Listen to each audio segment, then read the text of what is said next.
Yeah, I'm on the grind, still got my money on my mind, and I feel like I'm walking on the line. When it seems like I'm running out of time, that's when I'm going on the grind. I had to hustle hard, never give up. I had to hustle hard, never give up. I had to hustle hard, never give up. I had to hustle hard, never give up. I had to hustle hard, never give up.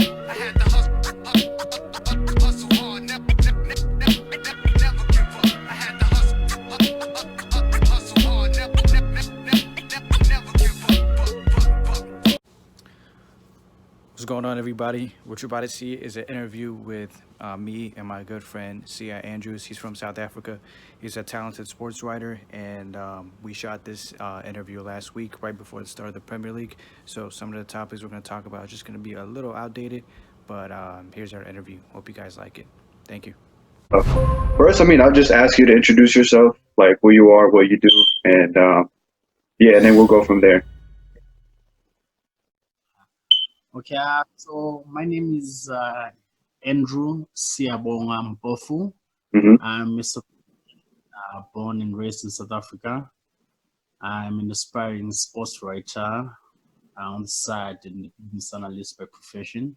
Sports is something that is in the blood that I love. I've once played soccer back in the days when I was still fit enough.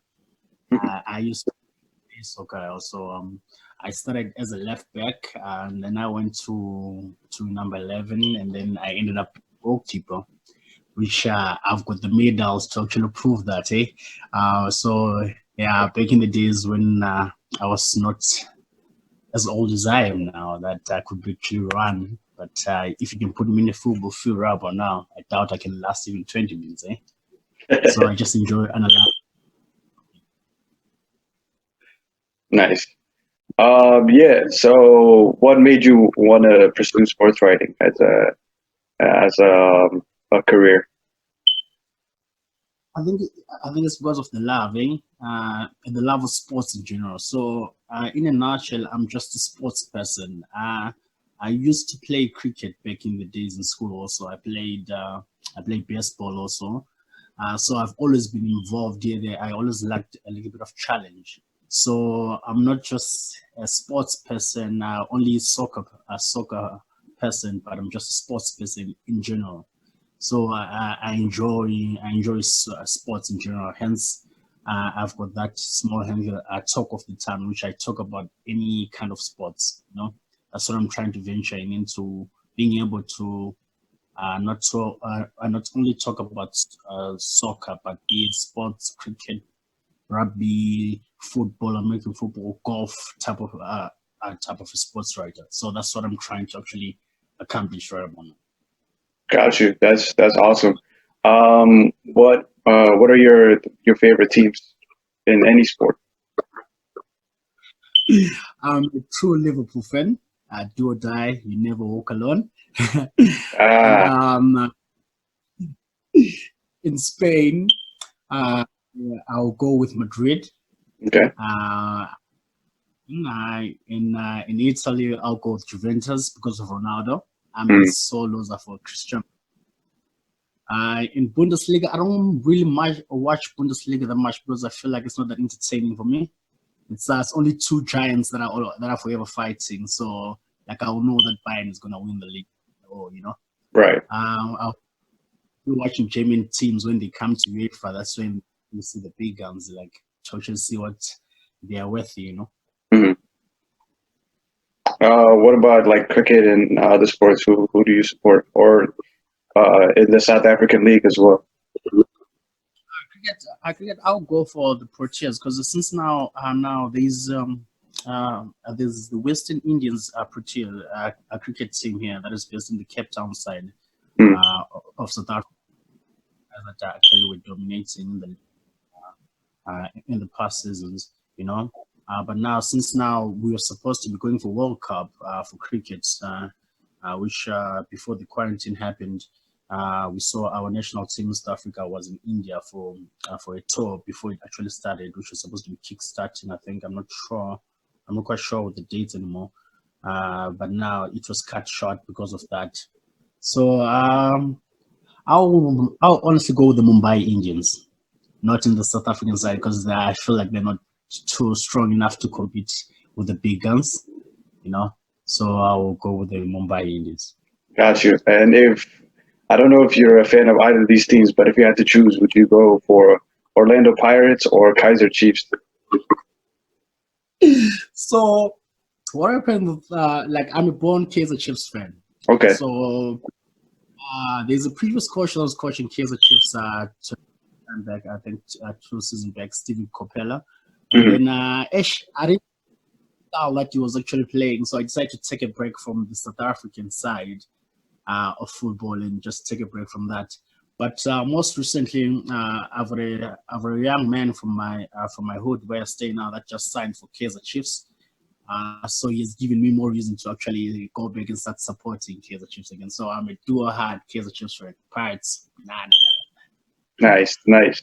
Yeah, we talked about the guy that you just mentioned who's from your neighborhood who made it to the Kaiser Chiefs, and so I'll be looking forward to that story as well. Make sure you follow up with him and ask him some good questions because unfortunately I don't know anyone personally who is a professional. I guess I've only gotten to ask. Or interview like some of the college athletes, like a basketball player and a soccer player. But it's really dope. It's really nice that someone personally from your neighborhood who's made it now as a professional living the dream. So that's awesome, and I'm looking forward to that interview. Yeah, that's awesome. So currently in my hood where I stay, there's a guy that used to play for Kaizer Chiefs back in the days. His name was Skarangobese. Hmm. He came from this hood that I'm in also now in the east end of South Africa, you know. So now it seems like that's where the talent is at from outside. We've got a young coach that has been actually grooming these guys, you know. It's not easy in the South African side to actually be able to the development side of it, it's quite complex. But now to actually find somebody that is actually grooming some people from a young age and then actually taking them from there, that's when I actually do so a space to actually become a sports writer. That's what inspired me also to be a sports writer, to actually be able to expose these young ones and then be able to put them out there. Who knows, one day they might be playing for Liverpool, and then I might say that I know that guy also from my home. Right. Definitely. Yeah, and you can also get a buzz from the interview.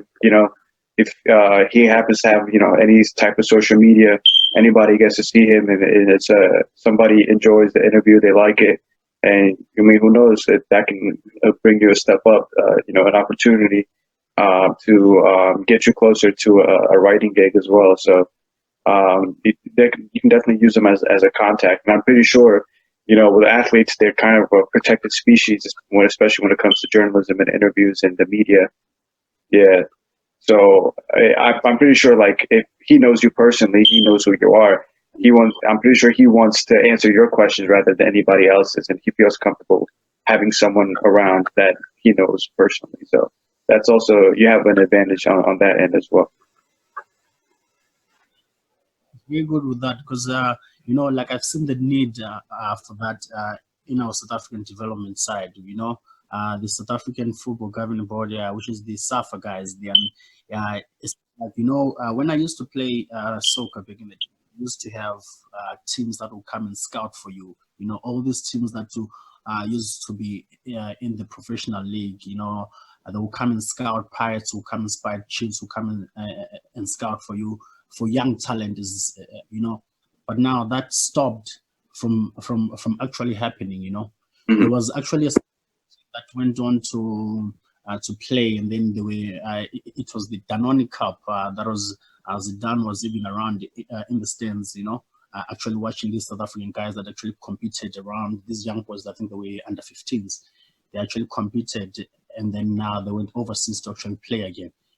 So that again ended up breaking in the development side of football, and then that's when I saw that it's actually lacking, because in the cricket side and rugby side everything is smoothly, but only in the soccer side that's when now the road is bumpy. We've got far in between articles soccer players that actually make it to play overseas, from South Africa. There's a few that I can actually count that have played and actually made it that side big. So my main aim as a young man right now in South Africa is to actually make sure that I try and push as many as I can. Any talent that is there, that is raw, that we can be able to push out there and expose. That's what I'm driving for. Got you. And let's focus on the Bundesliga and Serie A before we get to the Premier League. I know sports were gone for a couple of months, and once the Bundesliga was back, it felt like everybody was a fan. Then we saw the kind of play, the attacking play that was more superior than the defensive play. And I guess we started to get bored. But this past weekend, La Liga started, and more importantly, in the next couple of days, in 2 days, Premier League is going to start again. I know we're all excited about that. So I just wanted to ask you how you felt about the state of play in the Bundesliga and the La Liga, and how do you feel about the Premier League returning? I've been looking forward to soccer. Like there's no world without sports. It's kind of hard, to survive for the longest of time, and then especially for us sports writers. We need to keep up with the times and be relevant, and then try to actually and not to lose any of the fans that you have already. So to me, it was quite exciting. But the one thing that I didn't expect, I knew that it was the COVID and stuff, but hey, playing without fans, it's gonna be hard for a lot of the teams. I can say for my team, Liverpool has got the best record when it comes to playing at home. In Anfield, you never go out of Anfield, because of the fans. So that is gonna play a big role also in actually seeing how the boys will come up being mentally. The Bundesliga is quite interesting, but the one that I'm actually looking forward to is I'm actually looking forward to the EPL, because I just need Liverpool to lift up, to be given what is theirs, and I'm looking forward to La Liga also, to see how Zidane is going to come up from this, because I saw that Barca won in their mid game 4-0 with Vidal also scoring, so see how Zidane is going to come back from that, with English Premier League, I think Klopp's boys have got a pretty smooth way to go. They just need to maintain exactly, because I doubt that Klopp will want to strongly focus on maybe UEFA this time, because it's something that we already have, So now I think he's going to be pushing his boys to actually be able to actually get these last points that are there for us to be able to win the league. The lead that we have for Liverpool is already extraordinary. It's going to take quite a massive team to actually stop us. But Liverpool has proven to be the strongest side in the EPL on paper, with all the players and the team morale that Klopp has and brings out to the young players. So I look for. But it's going to be quite hard, and it's going to be difficult for players to actually start adapting. Because I saw a picture on Twitter when Marcelo celebrating, then he had a knee down and stuff. I'm like, oh, that's how now it's going to be now, because of the COVID now, social distancing and stuff. It's going to be quite hard, but slowly but surely, I'm sure the world is going to come back to how it's how everything went. But I look forward to EPL the day after tomorrow, which is the 17th. Yeah, There's we have a time difference between us, but I know Wednesday is going to be the first game, and I was just going to say, who knows? A week from now, Liverpool might be crowned champions, because all it takes is if Arsenal end up beating Manchester City on Wednesday, and then Liverpool do the business in their first game back, they'll be crowned champions. And so, a week from now, who knows? Liverpool will be champions of England, which is something that I know they've been waiting for a long, long time. It's been, I think, over 35 years. And last time I actually celebrated as a Liverpool fan was back in 2005. 2005. So that's when I actually celebrated. So all my friends that know me, they've been telling me that that's the only thing that you have. You don't have at the league. When last you win the league? When last you win the league? So now it's when it's actually here, and then we've got a pandemic that stops us. So by all means necessary, I think Arsenal just needs to do us a favor, and then take that, Yeah. So, was checking here online. I'm seeing that. Are you able to check the Sky Sports News? I'm seeing that there's the EPL is actually they've assessed every club ahead of the club research now. Mhm. So it's goes now, and then they've got some new rules that they have when it comes to how everything is gonna be done. I think I'm just gonna take a screenshot and then I'll post it also on our social media page to actually have a view for all those UEFA Champions League fans and EPL fans that are looking forward to it. Yeah, I know one of the rules is that there's going to be maximum five substitutes instead of three, to give the players more rest because they haven't played in over 3 months. So I know that's going to be a huge one. And I know I don't know if you play fantasy Premier League, but a couple of my friends do, and that's also another big one as well. You know, everybody's looking forward to that. And the first game week, they're giving unlimited transfers to all the managers, so you can get your team right. So it's basically like a wild card. Do you happen to play fantasy Premier League by chance? No, the only thing that I was currently playing now, I was playing Pro Evolution, Ah, okay. I'm a big fan of 2020, and then it's been like I like the changes how they actually came about. It's actually fun, no. But I would definitely check it. Sports lover, so anything to me is something new for me to explore. I'm always down for that, Yeah, definitely. Once the season's over, when the next season starts, we'll definitely have to put you in our league because we have over 50 players in our league. It's international. Like we have players from Iran. We have like 10 of my friends who will do it here. And we just spread it along with the podcast. When we first started, we spread, we pushed for the fantasy league, and it's real fun. Like my friends will tell you, one of my friends joined it last year, and he was doing so well. He was in first place, but it's a marathon, not a sprint. So that's one thing. You got to keep up with it every week. So you got to kind of understand the rules and keep track of it. That's probably the hard part.